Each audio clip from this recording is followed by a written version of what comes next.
Are you thinking about getting pre-approved, but you're not really sure, hey, what does a lender want? Do I have enough money? Do I make enough money? Do I have the credit? Do I have all those kind of things? So today on the whiteboard, we're going to talk about what a lender wants when you're getting pre-approved.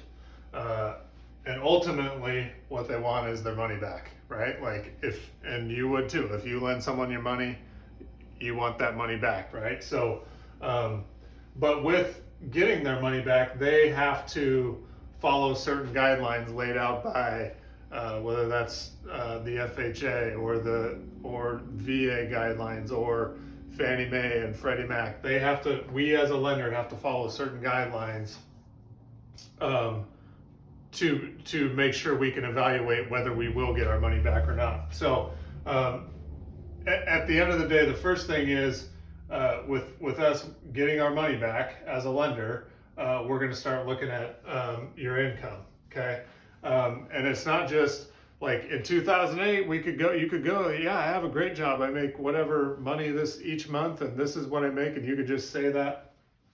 But we have to evaluate, can the money be used?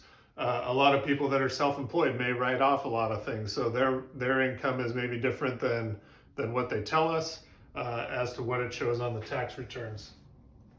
We're looking for a history of making money. That doesn't mean that you have to be on your job for 2 years, but we will look at, have you made money for a certain period of time, or is it likely to continue? So like if you're self-employed, we're going to need to see a little bit longer history. One at a minimum, most likely 2 years of that.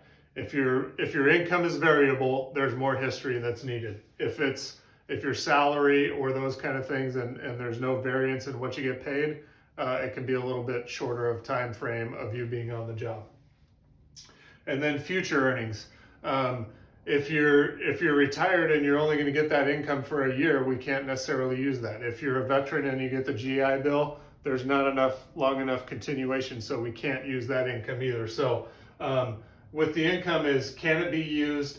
And if it can be used, then we're going to use your income and divide by the debts that are on your credit report to get your DTI. And that's a huge factor we're looking at, okay?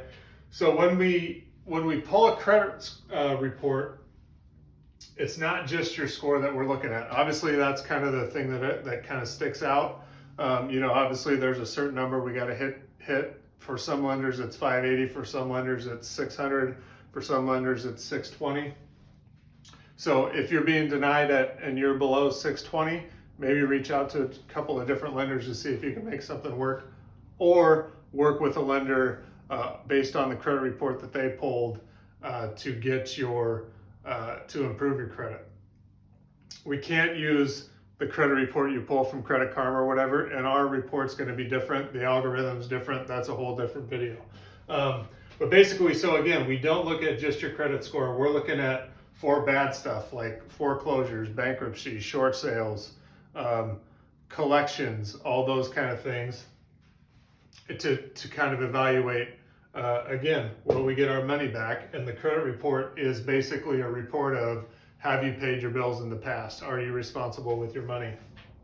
And those kind of things. So we look for bad stuff. Right now, we as lenders are looking for forbearance. So if you're thinking about selling a home that you currently have in forbearance, that's going to be addressed with your lender. Each lender has some different rules based on the current home you own, and is that in forbearance?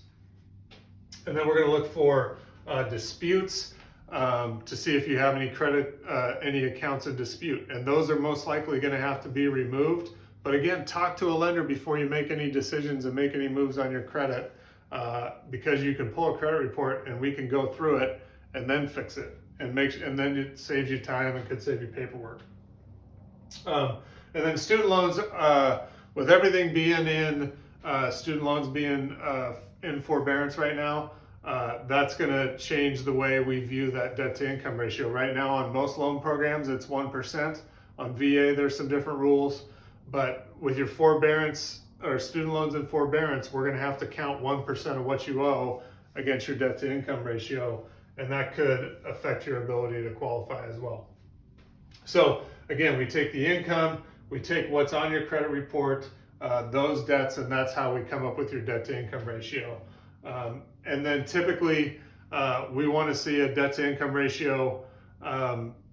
50 is going to be the max for most loan programs. It may vary based on a different loan program and your credit and all those kind of things, but let's say the top we can ever go is 50, and then anything below that we might be able to make something work if you have good credit. Okay, and then we're going to go into the assets. How are you going to pay for this? How are you going to pay for the down payment? How are you going to pay for the closing costs? And we're going to look at the source of that. It can't just be that you have a bunch of cash sitting under your mattress and you're going to pull that out. We're going to have to source that now. That's changed in the last, I would say, 10 or 15 years to source it. And if it's a gift, we're going to have to source those funds. So we need to be able to source that money. So if you got a cash gift, you may have to wait a couple months to be able to purchase your home. Okay, and then I'm going to come back to this reserve section here. And then we're going to look at the property type. Are you using it as your primary residence? Are you using it as an investment property or a second home? That's going to change how the loan is how you qualified for it. Is it a manufactured home? Is it a duplex? Is it all those kind of things will change your ability to qualify. And then finally, the appraisal after your pre-approval is done and after you're under contract on a property, we're going to review the appraisal to make sure the home's worth what you're paying for it and what the lender's lending on it. Make sure that it's safe for you and review the property condition and those kind of things.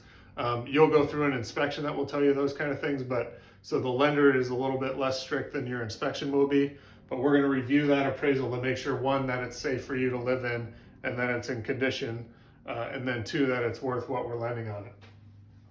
Okay, let's go. So we take these kind of 4 categories and we review those all together. So if you have lower credit, but you have great income and you have a down payment, there's a chance you qualify. If you have high credit, but maybe a little bit lower debt to income and maybe some money saved up for a down payment, we can make things work.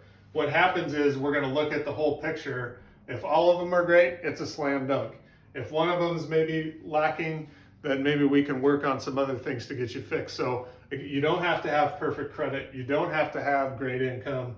You don't have to have a bunch of money for a down payment and all those kind of things. But you have to have 1 or 2 of them to kind of make up for the other, if that kind of makes sense for you.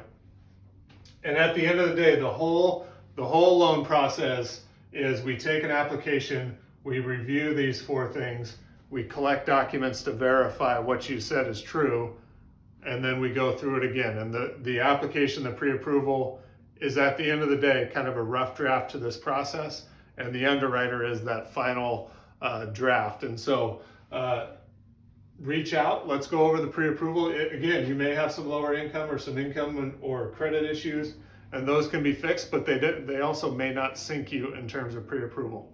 I'm Tony Byrne with Heritage Home Loans. Reach out if I can help you.